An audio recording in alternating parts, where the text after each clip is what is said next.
ဗုဒ္ဓဘာသာတို့ဤဘာသာရေးဆိုင်ရာကျင့်ကြံမှုပွဲလံကြီးကြီးငယ်ငယ်အစုအဝေးနဲ့ပြုလုပ်ကြတဲ့အခါမှာပရိစ္ဆစုံညီပြီဆိုရင်နိဗ္ဗာန်သောဓမ္မဂေါတကပြုလုပ်တဲ့ပုဂ္ဂိုလ်ကယရဏသုံးပါးကြော၍တရဏဂုံသီလများခံယူကြပါစို့ခမည်းဆိုတဲ့အတန်ပေးလိုက်လို့ရှိရင်လောကဥပမာမိုးဥကြတခိုးတောင်ကမိုးချုံလိုက်ရင်တောထဲမှာရှိကြတဲ့ရွှေဥတောင်းတွေဒီတကောင်နဲ့တကောင်အချင်းအချက်မရှိပဲတပြိုင်နဲ့တညီတညွတ်တဲ့ကေကာဆိုတဲ့ဝမ်းမြောက်ဝမ်းသာတွန်ကျူးတဲ့အတန်တွေကိုတပြိုင်နဲ့တွန်ကျူးကြတယ်လို့ထို့အတူဓမ္မဂေါတကတရားကျွေးကြော်နိဗ္ဗာန်သောပြုလုပ်တဲ့ပုဂ္ဂိုလ်ကယရဏသုံးပါးကြော၍တရဏဂုံသီလများဆောက်တည်ခံယူကြပါစို့ခင်ဗျာလို့တရားမိုးချုံလိုက်ရင်ဗုဒ္ဓဘာသာသူတော်စင်အမျိုးသားအမျိုးသမီးဒီဟုသောရွှေဥတောင်းတို့သည်တပြိုင်နက်တည်းတညီတညွတ်တဲ့ဩကာသအစရှိတဲ့ယရဏသုံးပါးအားကြောတဲ့စဒံကေကာတန်တွေဟာညံပြီးတော့ထွက်လာအဘိဓမ္မာသဘောအရဘုန်းကြီးတို့အရက်ထဲမှာတယောက်နဲ့တယောက်တစ်ဖက်နဲ့တစ်ဖက်စိတ်ချင်းအခန့်မတွင့်လို့ငါနင်းအဲ့ဒါလိုပြောကြဆိုကြတဲ့အခါမှာငါတစ်လုံးနင်းတစ်လုံးရိုင်းပြတဲ့အတန်ကြီးတစ်လုံးဖြစ်ပေါ်လာဖို့ရန်အတွက်ဒေါသမူအကုသိုလ်ဇောတွေဟာ49ကဒေါသမူအကုသိုလ်ဇောစိတ်တွေဖြစ်မှနင်းဆိုတဲ့ရိုင်းပြတဲ့အတန်ကြီးတတန်ငါဆိုတဲ့ရိုင်းပြတဲ့အတန်ကြီးတတန်ဖြစ်ပါအကုသိုလ်ဘက်မှာအကုသိုလ်ဇော49ကြိမ်စောမှဖြစ်မှအကုသိုလ်နဲ့ဆိုင်ရာအတန်တတန်ထွက်တယ်လို့ကုသိုလ်ပဲဆိုင်ရာမှာလည်းပဲယရဏသုံးပါးကြောတယ်ဆိုရင်ဩကာသမှာပဲဆိုပါစို့ဩတလုံးဖြစ်လာဖို့ရန်အတွက်မဟာကုသိုလ်ဇောစိတ်တွေ49ကဖြစ်မှဩအတန်ပြီးတတန်ထွက်တယ်ကာမှာလည်းပဲထို့အတူပဲ49ကြိမ်သမှာလည်းပဲ49ကြိမ်အဲ့ဒီလိုကုသိုလ်ဇောစိတ်တွေ49ကတတန်မှတို့မှရတယ်လို့စိတ်ထဲကြိုတင်အာယံဝမ်းမြောက်ကြပါအဲ့ဒီဇာပိုက်တွေသည်ဆိုလိုရင်းကတော့ဘုရားတရားတန်ခါယရဏသုံးပါးအပေါ်မှာမတော်တဆငယ်စဉ်တောင်ကြီးကလေးဘဝဘုရားမှန်တရားမှန်တန်ခါမှန်မသိတဲ့အချိန်ကမတော်တဆပြုမှပြောမှကြံမှခဲ့တော့ကာယကံဝစီကံမနောကံအပြစ်သဗ္ဗဒေါသဆိုတဲ့အတိုင်းအပြစ်ဖေးအညစ်အကြေးများမိမိကိုယ်မှလိမ့်ထိန်ညှိကပ်နေခဲ့ရင်ထိုအပြစ်ဖေးအညစ်အကြေးကိုယရဏသုံးပါးအာရှိခိုးကြောတဲ့ပဏာမစေရနာပြဋ္ဌာန်းသောမဟာကုသိုလ်စိတ်စေတသိက်ဆိုတဲ့ရေကြီးရေအေးဖြင့်ပထမဒုတိယတတိယတစ်ကြိမ်နှစ်ကြိမ်သုံးကြိမ်တိုင်အောင်ဆေးကြောဖွတ်လျော်လိုက်အဲဒီလိုဆေးကြောဖွတ်လျော်တဲ့အနေတစ်ကြိမ်နှစ်ကြိမ်သုံးကြိမ်မြောက်အောင်ဘုရားယရဏတရားယရဏသံဃာယရဏမြတ်သုံးပါးတို့ကိုဘုရားတပည့်တော်အယုသေးအလေးမြတ်လက်အုပ်မိုးရရှိခိုးပူဇော်ဖူးမြော်မှန်းလျော့ကြော့ပါဤအရှင်ဘုရားဆိုတဲ့ဤအချိန်မှာတတန်၌မဟာကုသိုလ်ဇောတွေ49ကဆိုတော့မဟာကုသိုလ်ဇောစိတ်တုပ္ပတိဟုတော့ရေတွေနဲ့မိမိတို့ခန္ဓာအစဉ်ကိုတတွန်းဆေးကြောပြီးပြီအဲ့ဒီအချိန်မှာမိမိတို့ခန္ဓာအစဉ်၌ယရဏသုံးပါးနဲ့ပတ်သက်သောကာယကံဝစီကံမနောကံအပြစ်အညစ်အကြေးဟာအနည်းငယ်မျှမရှိတော့ဘူးရေ3ကြိမ်ချိုးပြီးလို့ခန္ဓာကိုယ်စင်ကြယ်နေတဲ့အမျိုးသမီးအမျိုးသားလို့တခါတည်းဖြစ်သွားအဲ့ဒီအခါမှာလူလောကသဘောရေစင်ကြယ်ဆေးချိုးပြီးတဲ့အမျိုးသမီးအမျိုးသားတွေမိဘထံပါတောက် ရေချိုးပြီးလို့ခန္ဓာကိုယ်တန့်စင်နေတဲ့အချိန်မှာပန်းကောင်းပန်းရင်နဲ့အဝတ်ကောင်းဝတ်ခြင်းနဲ့နတ်လာကောင်းလိမ့်ညင်ပန်းကောင်းပေးပါအဝတ်ကောင်းပေးပါနတ်လာကောင်းပေးပါတောင်းတယ်လို့တောင်းတယ်လို့ပဲခြေပေါက်လက်ခါတောင်းတယ်ထို့အတူဘုရားဘာသာအမျိုးသားအမျိုးသမီးတို့လည်းမိမိတို့ထိုအချိန်စင်ကြယ်သောကိုယ်ခန္ဓာရှိနေတဲ့အချိန်မှာသီလပေးမဲ့သင်္ဃာတော်ကိုခြေပေါက်လက်ခါမိဘထံသာသမီတောင်းတယ်လို့အာမန္တေတိကရဏေနသဟပင်စသီလံဓမ္မံယာစာမိအရှင်ဘုရားတပည့်တော်ဒီခုအချိန်အင်မတန်စင်ကြယ်သောခန္ဓာကိုယ်ရှိနေပါဒီစင်ကြယ်သောခန္ဓာကိုယ်ရှိနေတဲ့တပည့်တော်သည်အရှင်ဘုရားဓမ္မတရဏဂုံကုံကံဒီဟုသောဥဆိုင်ပန်းတွေ၅ပါးသီလဒီဟုသောဝတ်ကောင်းစလ၅မျိုးနတ်တာကောင်းနတ်တာပြောင်း၅မျိုးကိုပန်ရလူကြောင့်ဝတ်ရလူကြောင့်လင်းရလူကြောင့်တောင်းပန်ပါတယ်တောင်းခံပါတယ်ရှင်ဘုရားအနုကံကတ္တဝါသီလံဒီထမေဗန္တိဗန္တိအရှင်ဘုရားလောကံချီးမြှောက်မှုကိုကတ္တဝါပြု၍မေတပြည့်တော်အာသီလံကရဏဂုံသုံးခန်းဥဆိုင်ပန်းနှင့်တကွာ၅ခန်းတော်သီလဒီဟုသောဝတ်ကောင်းစလ၅မျိုးနတ်တာကောင်းနတ်တာပြောင်း၅မျိုးကိုဒီထကရုဏာရှိရှုပေးတော်မူကြပါကုန်ဖျားတောင်းတောင်းတော့မှတစ်ချိန်မကဘူးဒုတိယပေးနှစ်ချိန်မြောက်လဲထို့အတူပါဠိလိုတောင်းတတိယံပြီးသုံးချိန်မြောက်လဲပဲထို့အတူပါဠိလိုတောင်းတော့သီလပေးတဲ့ကိုတော်ကဘာအတန်ပေးလိုက်ယမဟံဝဒမိတံဝတိထာတရားဓမ္မတွေကဘာဆိုလိုက်တော့အာမဗန္တိဘာလို့ကြတာတော့ဆရာတကားလို့ဆိုရင်ပြောတတ်ပါစေယမဟံဝဒမိတံဝတိထလို့ဆိုလိုက်တဲ့သီလပေးတဲ့ကိုတော်ရဲ့ဆိုလိုရင်းကတရားဓမ္မအပေါင်းသူတော်ကောင်းတို့ကရဏဂုံဆိုတဲ့ဥဆိုင်ပန်းတွေ၅ပါးသီလဆိုတဲ့ဝတ်ကောင်းစလ၅မျိုးတဏိနတ်တာပြောင်းနတ်တာကောင်း၅မျိုးဟာဗဂတိပန်းဗဂတိအဝတ်ဗဂတိနတ်တာလို့အထေတရဝတ္ထုကြီးနဲ့ကင်ပြီးရော့ပန်းဟဲ့ရော့ဝတ်ဟဲ့ရော့လိမ့်ဟဲ့အဲ့ဒီလိုအထေတရနဲ့ကင်ပြီးတော့ပေးလို့ရကောင်းတာမဟုတ်ဘူးနှုတ်ကမြွတ်ပြီးတော့ဆို၍ဆောက်တီမှရကောင်းတဲ့တရဏဂုံပန်းရကောင်းတဲ့၅ပါးသီလဝတ်ကောင်းစလနတ်တာကောင်း၅မျိုးဖြစ်တယ်ဒီတော့ရှေ့ကနေပြီးတော့ဆောက်တီးပုံကိုဆိုပေးမယ်အဲ့ဒီဆိုပေးတဲ့ဆောက်တီးပုံကိုမမှားအောင်လိုက်ဆိုကြဒီအဓိပ္ပာယ်နော်သီလပေးတဲ့ကိုတော်ကယမဟံဝဒမိတံဝတိထာသာတော်နှလုံးပြောပြောင်းသူတော်ကောင်းတို့ယံအကျဉ်းကရဏဂုံဆောက်တီးပုံ၅ပါးသီလခံယူဆောက်တီးပုံကိုအဟံငါဒီဝဒမိရှေ့ကတိုင်တဲဆို၍ပေးပါအံတန်ထူငါဆို၍ပေးတဲ့၅ပါးတရဏဂုံဆောက်တီးပုံ၅ပါးသီလဆောက်တီးပုံပါဠိကိုတုံမေသင်သူတော်ကောင်းတို့သည်ဝတိထအတုလိုက်ကဆိုကြပါတိုက်တွန်းတယ်မမအောင်လိုက်ဆိုကြနော်လို့တလူတိုက်တွန်းတော့တရားဓမ္မကအာမဗန္တိရှင်ဖေယအာမကောင်းပါပြီအရှင်ဖေယလို့ဆိုလို့ထိုအခါသီလပေးတဲ့ကိုတော်ကဘာစပေးလိုက်ဘာစပြီးတော့ရွတ်ပေးဆိုပေးလိုက်တယ်လေနမောတတ္တဗုဒ္ဓဝတ္တောအရဟတောသမ္မာသမ္ဗုဒ္ဓတ္တဘုရားရှိခိုးစာပိုက်ကလေးလေးကစဆိုနိုင်တယ်ဆိုနိုင်လို့စာပိုက်တိုးလို့များတန်ဖိုးနေတယ်မအောင်မေနဲ့မြတ်စွာဘုရားရဲ့ဂုဏ်တော်တွေမြောက်များစွာရှိတဲ့အ내ကလူတကာနတ်တကာမြမာတကာတို့ရဲ့နှုတ်ဖြားမှာအလွန်ထင်ရှားတဲ့ဘဂဝါဂုံအရဟံဂုံသမ္မာသမ္ဗုဒ္ဓဂုံဆိုတဲ့ဂုံတော်ကြီး၃ပါးနဲ့ဘုရားကိုရှိခိုးတဲ့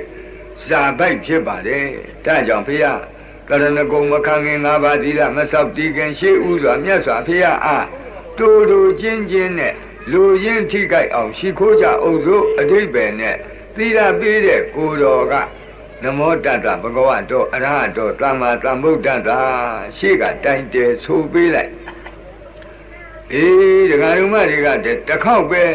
သီလပေးတဲ့ကိုတော်ကတိုင်တယ်ဆိုပေးပေမဲ့ဒကာဓမ္မတွေက၃ခေါက်အဓိပ္ပာယ်ရှိ အနှစ်ပေကြည့်ဘဂဝါတော်ဘဂဝါဂုံတော်ယင်ဖြစ်တော်မူထသောအရဟတောအရဟံဂုံတော်ယင်ဖြစ်တော်မူထသောသမ္မာသမ္ဗုဒ္ဓသာသမ္မာသမ္ဗုဒ္ဓဂုံတော်ယင်ဖြစ်တော်မူထသောတတ္တထိုမြတ်စွာဘုရားအာနမောယူသိမြတ်တို့ရှိခိုးဥညွတ်ပါ၏ဖျားဘုရားရှိခိုးတဲ့စာပတ်မြတ်စွာဘုရားရဲ့ဘဂဝါဂုံအရဟံဂုံသမ္မာသမ္ဗုဒ္ဓဂုံတော်ကြီး၃ပါးနဲ့ချီးကျူး၍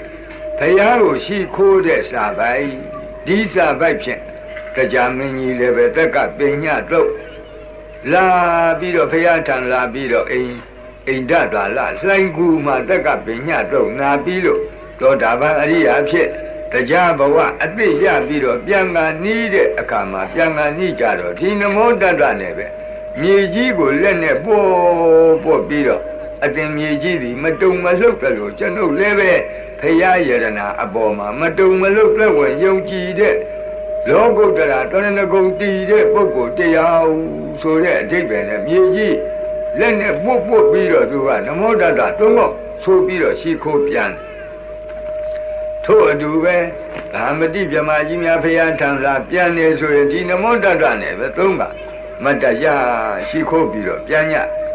လူပြည်လောကကပတိနတိကောသလတို့လိုမင်းပညာရှိတွေပောက္ခရတာတိတို့ဗြဟ္မာယုတို့ဆိုတဲ့ပုံနာပန္တိတ်ပညာရှိတွေသူတို့လည်းပဲမြတ်စွာဘုရားတချို့ကြတော့ဘုရားရှိရာဘက်ကိုမှတ်ပြီးတော့မတ္တရိုက်၍ဒီနမောတတ္တနဲ့ဘုရားရှိခိုးကြအဲ့ဒီလိုလူပညာရှိနတ်ပညာရှိဗြဟ္မာပညာရှိဆိုတဲ့ပညာရှိပန္တိတ်ပုဂ္ဂိုလ်တွေအလွန်မြတ်နိုးအပ်တဲ့ဘုရားရှိခိုးစာပိုက်ဖြစ်လို့မိဘဘိုးဘွားဆရာသမားများကငါသားငါသမီးငါမြည်တို့သီလပြီးတဲ့ကိုတော်ကတစ်ခေါက်တိုင်တယ်ပြီးပင်မဲ့မင်းတို့ကသုံးခေါက်ဆိုကြအင်မတန်ဘူးတန်တဲ့ဘုရားရှိခိုးကတာဒီအဓိပ္ပာယ်နဲ့ဒီအမြော့ဒီလိုရည်ရွယ်ချက်နဲ့မိမိတို့ရဲ့မိဘဘိုးဘွားအထက်ကလူကြီးများကဒီနမောတတ္တကိုသုံးခေါက်ဆိုရိုးအစဉ်ပြုခဲ့အဲ့ဒီအစဉ်ပြုတာကိုကခုပြောလို့အင်မတန်အဓိပ္ပာယ်ရှိတဲ့ဘုရားရှိခိုးစာပိုက်ကျင်းနဲ့အလွန်တန်ဖိုးရှိတဲ့ဘုရားရှိခိုးစာပိုက်သီလပေးတဲ့ကိုယ်တော်တစ်ခေါက်တည်းဆိုပေမဲ့ငါသားငါသမီးငါမြည်တို့သုံးခေါက်ဆိုကြဟာဆိုပြီးသူတို့ကရှိကမူချပေးသွားဘုရားရှိခိုးပြီးတဲ့အခါကြားတော့ဗုဒ္ဓံတရဏံဂိသာမိဓမ္မံတရဏံဂိသာမိသံဃံတရဏံဂိသာမိအဲ့ဒီစာပိုက်သုံးပိုက်ဆိုနေတဲ့အချိန်မှာအတန်တန်မှာဘုရားယရနာကိုကြီးညိုတဲ့စိတ်တရားယရနာကိုသံဃာယရနာကိုသူ့အပိုင်းနဲ့သူကြီးညိုတဲ့တရားပြီးတော့ဘုရားတရားသံဃာသည်ယရနာသုံးပါးရဲ့ငါတို့ရဲ့အာထာကိုးကွယ်ရာဘဲလို့သိတဲ့ပညာဒီတရားပညာနှစ်ပါးကောင်းဆောင်တော့မာကုသိုလ်စိတ်တွေဗုဒ္ဓံတရဏံဂိသာမိဆိုရင်ပဲရှစ်လုံးရှိတလုံးမှာမာကုသိုလ်စိတ်တွေ49ချိန်ဖြစ်အဲ့ဒီမာကုသိုလ်စိတ်စေတသိက်အစုကိုဗုဒ္ဓတရဏဂုံလို့ခေါ်တယ်ထို့အတူဓမ္မံတရဏံဂိသာမိရွတ်တဲ့အခိုက်မိမိတို့တဏ္ဍာမှာဖြစ်တဲ့မာကုသိုလ်စိတ်ပေါင်းများစွာကိုဓမ္မတရဏဂုံသံဃံတရဏံဂိသာမိရွတ်တဲ့အခါဖြစ်တဲ့မာကုသိုလ်စိတ်ပေါင်းများစွာပါဠိလိုသံဃတရဏကမနမြန်မာလိုသံဃတရဏဂုံသံဃာတော်အကုကွယ်ရာဟူ၍စီကသိမှတ်ကြောင်းဖြစ်တော့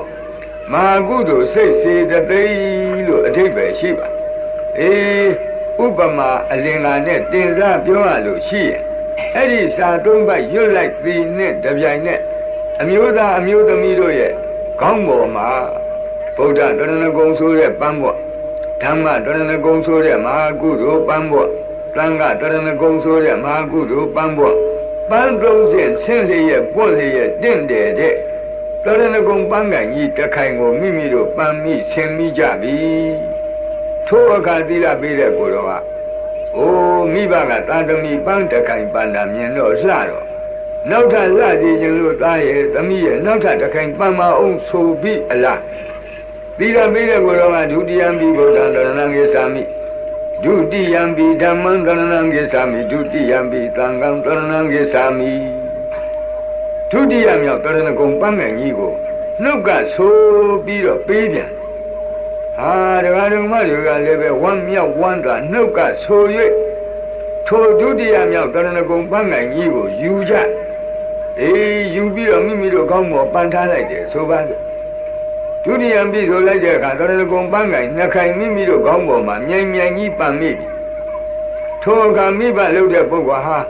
နှခိုင်တဲ့တော့သုံးခိုင်ကပူလာအလေကောင်ကတခိုင်လေဝဲကတခိုင်လေရာကတခိုင်ပူလာမင်းကတန်းကသမီးတတိယပန်းခိုင်ပန်းအောင်လို့ပေးတယ်လို့သီလပေးတဲ့ကိုယ်တော်ကတတိယံဘိဗုဒ္ဓံတရဏံဂိသာမိတတိယံဘိဓမ္မံတရဏံဂိသာမိတတိယံဘိသံဃံတရဏံဂိသာမိဆိုပြီးတော့တရဏဂုံပန်းခိုင်ကြီးပေးပြန်ဟာဒကာဒကမတွေကလည်းနှစ်သက်အာယံဝမ်းပန်းတသာဆို၍ယူကြဒီအချိန်မှာမိမိတို့ခေါင်းပေါ်မှာတရဏဂုံပန်းခိုင်ကြီးသုံးခိုင်ပန်းမိနေပြီတဲ့ဒီအချိန်သီလပေးတဲ့ကိုယ်တော်ကဘာလုပ်လဲတရဏဂမနံပရိပုံနံပါဠိစကားပြောလိုက်တရားတော်မတွေကအာမဗန္တိပါဠိလိုပြန်ပြောကြဘာတို့ဆိုရတာလဲနားလေရမိဘနှစ်ပါးကနေပြီးသားတို့သမီးတို့ပန်းပန်ပြီးပလားလို့မေးတယ်သီလပေးတဲ့ကိုယ်တော်ကတရဏဂမနံပရိပုံနံသာတော်နှလုံးပြောပြောင်းသူတော်ကောင်းတို့တရဏဂမနံတရဏဂုံသုံးကံဥဆိုင်ပန်းလန်းလန်းစွန့်စွန့်ပန်းရှင်ချင်းဆိုတဲ့အမှုသည်ပရိပုံနံပြည့်စုံကြပါလား။အိုးတရဏဂုံပန်းနေပန်းလို့ပြည့်စုံမလား။ကျေနပ်ပါလား။အားရပါလားမေးလိုက်။ထိုအခါတခါတော့မှကအာမဗန္တိပြည့်စုံပါပြီဖေဟာ။ကျေနပ်ပါပြီဖေဟာအားရပါပြီဖေဟာလို့ဒီလိုပြန်ပြောလိုက်တာ။ထိုအခါကျမှသီလပေးတဲ့ကိုယ်တော်ကအဝတ်ကောင်းစလတထဲဝတ်ကောင်းတထဲပြီးတထဲတဏိနတ်သာကောင်းတမျိုးပြီးတမျိုးလှမ်းလှမ်းပေးတယ်လို့နော်သီလပေးတဲ့ကိုယ်တော်ကဘာနာတိပါဒဝိရမဏိသိက္ခာပဒံသမာဓိယာမိဆိုပြီးတော့ဘာနာတိပါဒဝိရတိသီလဒီဟုသောအဝတ်တထဲပေးလိုက်ပြန်နန္တာကောင်းတမျိုးပေးလိုက်ပြန်ဒကာဒကမဒီကလေးပဲဝမ်ပန်တသာလိုက်ဆို၍ထိုပါဏာတိပါဒဝိရတိသီလဒီဟုသောအဝတ်ကောင်းကိုမိမိကိုယ်မှဆင်းလိုက်နန္တာကောင်းကိုမိမိကိုယ်မှလိမ့်သချဲလေလိုက်နောက်ဒီကသီလပေးတဲ့ကိုယ်တော်ကအဒိနာဒါနဝိရမိသိက္ခာပဒံသမာဓိယာမိဒုတိယမြောက်အဒိနာဒါနဝိရတိသီလဒီဟုသောအဝတ်ကောင်းစလနန္တာကောင်းတစ်မျိုးပေးလိုက်ပြန်ဆိုပေးလိုက်ဒီကမဒီကဝမ်းမြောက်ဝမ်းသာဆို၍ယူကြမိမိတို့ကိုယ်မှဆင်းပြီးဝတ်ပြီးကြတက္ကတတိယံပိသုံးချိန်မြောက်ကြတော့ကာမေတုမိစ္ဆာစာရဝိရတိသီလဒီဟုသောအဝတ်ကောင်းနန္တာကောင်းလေးချိန်မြောက်ကြတော့မုသာဝါဒမှာရှောင်ကျင်ခြင်းဆိုတဲ့မုသာဝါဒဝိရတိသီလဒီဟုသောအဝတ်ကောင်းနန္တာကောင်းငါးချိန်မြောက်ကြတော့သူရာပါဏဝိရတိသီလဒီဟုသောအဝတ်ကောင်း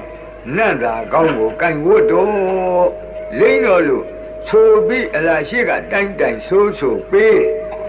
တရားတော်မတွေကလည်းပဲဝမ်းပန်းတတာလိုက်၍ဆိုယူကြအဲ့ဒါဒီဥပမာအလင်္ကာပြောလို့ရှိရင်ဝတ်ကောင်းစလား၅မျိုးနေရာတကြဝတ်ပြီးတဏိနန္တာကနန္တာကောင်းနန္တာပြောင်း၅မျိုးကိုနေရာတကြအလှဆုံးလိမ့်ပြီးဥပမာအလင်္ကာနဲ့ပြောတယ်အဲ့ဒီအခါမှာမိဘကနေပြီးတော့အဝတ်ဆန်းစာဝတ်ပြီးနန္တာကောင်းကောင်းလိမ့်ပြီးပန်းကောင်းကောင်းပန်းပြီးတဲ့သားသမီးကိုကြည့်ပြီးဝန်းမြောက်တော့ဗာပြောမလဲမိဘကဥပမာဘာပြောမလဲဆိုတော့ငါသားတို့ငါသမီးတို့ဒီပန်းတွေဒီအဝတ်တွေဒီနတ်သားတွေနဲ့ငါသားတို့ငါသမီးတို့နဲ့သိလိုက်ဒါတွေရှင်းပြလိုက်တဲ့အတွက်သိတင့်တယ်သွားဒီတော့သားတို့သမီးတို့အဲ့ဒီပန်းနေလွတ်မသွားအောင်အဲ့ဒီအဝတ်တွေညစ်မသွားအောင်အဲ့ဒီနတ်သားတွေပြေးမသွားအောင်ချက်သားတို့ချက်သမီးတို့တတိပြုကြလို့အဲ့ဒီလိုမိဘကတတိပေးတယ်လို့သီလပေးတဲ့ကိုတော်ကတိသရဏီနတာပင်စင်ကသီလံသာဓုကံကတ္တဝအပမတိနတံပါတိထာပြောလိုက်ဟာဒကာဓမ္မတွေကအာမဗန္တိဆိုလိုက်ဘာလို့တော့အဓိပ္ပာယ်သိကြတယ်မသိတယ်တော့မသိဘူးနော်သူကတော့အပိအယူကတော့ပါဠိကတော့ဖြောင်းသီလပေးတဲ့ကိုတော်ကသာတော်နှလုံးပြောင်းပြောင်းသူတော်ကောင်းတို့ဒုံမေသင်တို့သည်တိတရဏီနတရဏဂုံကုံကံဥဆိုင်ပန်းနှင့်သာဟတကွ ပင်စင်ကသီလ5ပါးသီလကြည့်ဟုသောဝတ်ကောင်းစလ5မျိုးနန္တာကောင်းနန္တာပြောင်း5မျိုးအခုဆင်ပြီးဝတ်ပြီးပံပြီးတဲ့တရဏဂုံပန်းတွေ